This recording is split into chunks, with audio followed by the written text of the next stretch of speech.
Buenos días, buen día. Nada, quería sobre todo primero agradecer a la Dirección General de Urbanismo la invitación y haber confiado en nosotros en para la elaboración de esta guía y también, como no, a los organizadores del evento por su excelente trabajo y ayuda a la hora de las conexiones, etcétera. Bien, si me puede poner la presentación ya y así arrancamos. Muy bien, muchas gracias.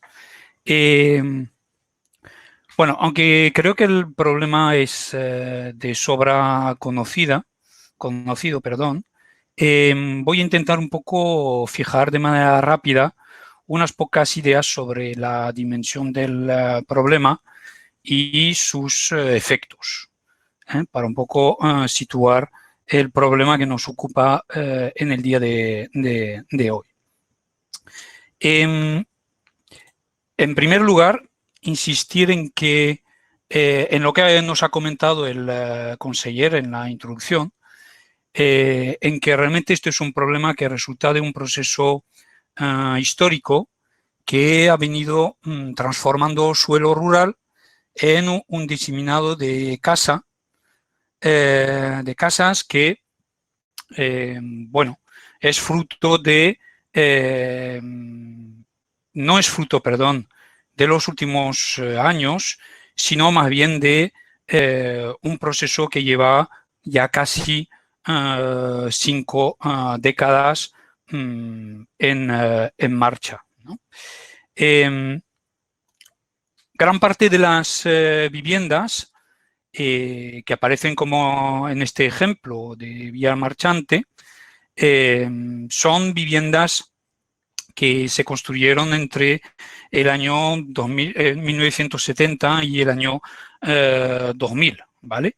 Luego es verdad que algunas más tardes se vienen a añadir, pero realmente lo gordo del problema se produce entre el año 1970 y el año 2000. Por lo tanto, es un problema ya muy antiguo que tenemos aquí que resolver. Bien, evidentemente resulta difícil cuantificar el número exacto de las edificaciones existentes, precisamente porque surgen al margen de la ley, pero sí que, bueno, pues existe algunas estimaciones, como por ejemplo una estimación que hizo la Generalitat Valenciana hace un poco más de un año, que estimaba el problema en unas 350.000 viviendas. Y bueno, pues nosotros hemos hecho nuestra propia estimación y bueno, pues de manera aproximada coincidimos con esta misma cifra, cruzando la información sobre los usos del suelo del SIOSE con el suelo no urbanizable del planeamiento urbanístico. Tenemos que más o menos tenemos unas 6.000 hectáreas de suelo edificado residencial con viviendas unifamiliares en suelo no urbanizable en la Comunidad Valenciana, que vienen a repartirse pues entre las 3 provincias de la manera que aparece aquí en la tabla, ¿vale?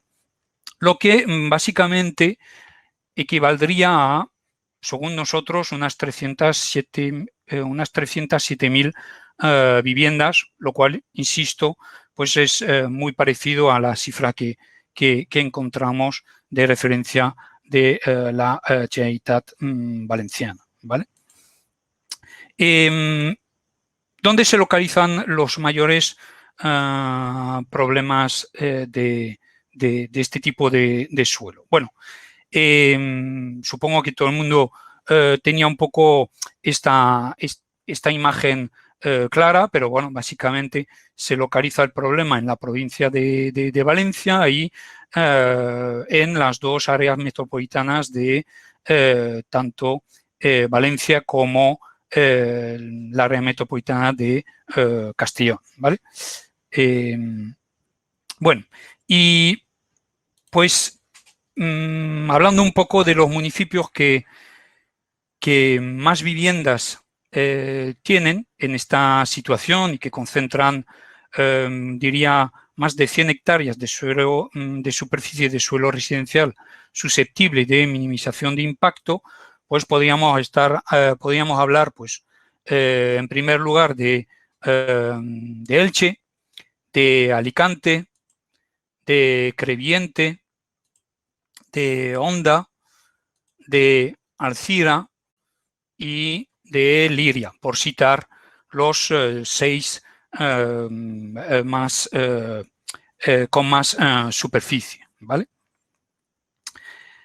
Bien, en cualquier caso, para evaluar bien la magnitud del problema en cuanto a los impactos que pueden generar estas viviendas, sí que me parece importante diferenciar esta superficie según el tipo de suelo no urbanizable, ya que realmente la gran mayoría de esta superficie se corresponde con viviendas instaladas en suelo no urbanizable común. Es decir, el 71% de estas viviendas están en suelo no urbanizable común y pues un 29% en suelo no urbanizable protegido.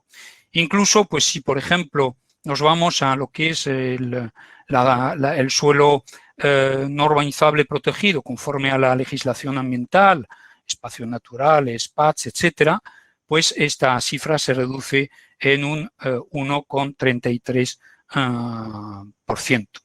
No quiero con esto minimizar la importancia del problema que nos ocupa, pero sí que relativizar un poco los impactos y las afecciones que produce este instrumento, ¿vale? Bien, ¿cuáles son los efectos y, por lo tanto, cuál es el objetivo de la minimización de impacto? Bueno, muchos de ellos los acaba de citar el director general. Bueno, en primer lugar, tenemos el incremento del riesgo sobre las personas y sus bienes frente a la peligrosidad en materia de incendios forestales. Pues aquí tenemos una zona de una urbanización, bueno, o un asentamiento de viviendas irregulares en Siman de la Bagdigna, en un suelo forestal, ¿vale? Luego tenemos lo equivalente en materia de inundación, problema muy conocido por todos. En segundo lugar, tendríamos los problemas ligados al aumento de la contaminación por vertidos de aguas residuales y por los residuos urbanos. Por lo general no hay recogida de aguas residuales. De hecho, una investigación que llevamos a cabo mostró una recogida menor de aguas residuales en municipios con gran diseminado. No es que no produzcan aguas residuales, sino que simplemente no se recogen y realmente pues esas aguas residuales van a parar al suelo y con pues, los efectos que puedan generar sobre los acuíferos. Y pasa algo muy parecido en cuanto a los residuos, donde pues también mostramos con esta investigación una mayor cantidad de volumen de residuos recogidos, si es que no son directamente vertidos mediante vertidos incontrolados en el territorio, ¿vale? Bueno, en otro trabajo también mostramos un aumento considerable en el coste efectivo de los servicios prestados por las entidades locales, tanto en lo que tiene que ver con la recogida y eliminación de tratamientos de residuos, como el saneamiento y abastecimiento de distribución de aguas, como en el tema de limpieza viaria. En tercer lugar, se producen pues, afecciones importantes a terrenos con algún tipo de protección ambiental, eliminación de especies vegetales de mayor o menor valor, fragmentación de hábitats. Bueno, pues aquí, por ejemplo, tenemos aquí el caso de la zona húmeda del Font de Algar, Callosa de Ensarria, que también tiene ahí todo un salpicado de casas irregulares como las que nos preocupan hoy, ¿vale? Bien, en cuarto, evidentemente también tenemos pues un deterioro del paisaje que genera zonas degradadas, residuos incontrolados, escasa integración de estas casas en el paisaje. En cuarto lugar, pues suele existir importantes problemas de accesos inadecuados y inseguros a estas casas. Y pues finalmente, en quinto lugar, pues por citar algunos de los efectos, pues tendríamos el tema de los problemas de suministro de agua, que se suele hacer sin autorización, y el consumo energético, que es mayor, generando mayor consumo y por lo tanto mayor emisión de CO2 y incluso generando mayor gasto para las arcas públicas para lo que es el alumbrado público, cuando lo hay, que otro problema son estos asentamientos que directamente no tienen alumbrado. Pero cuando hay alumbrado, pues evidentemente pues, el aumento de los puntos de alumbrado hace aumentar pues, el gasto municipal de los distintos municipios, ¿vale? Bien, como conclusión, quería acabar insistiendo en las ideas siguientes, ¿no? Que las viviendas están y seguro que seguirán estando en su gran mayoría, no se pueden derivar, y por lo tanto continuarán generando efectos si no se hace nada.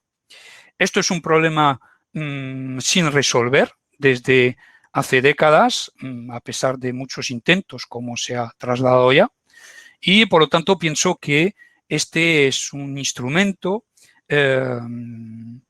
y esta guía y este instrumento pues constituye, si todos los agentes implicados tienen ganas de resolver el problema, constituyen esta guía una oportunidad única para minimizar los impactos que se producen en el territorio, ¿vale? Y bueno, con esto quería dar esta visión del problema y ya dejar la palabra a mis compañeros que explicarán realmente ya más el funcionamiento de la guía y del procedimiento. Muchas gracias.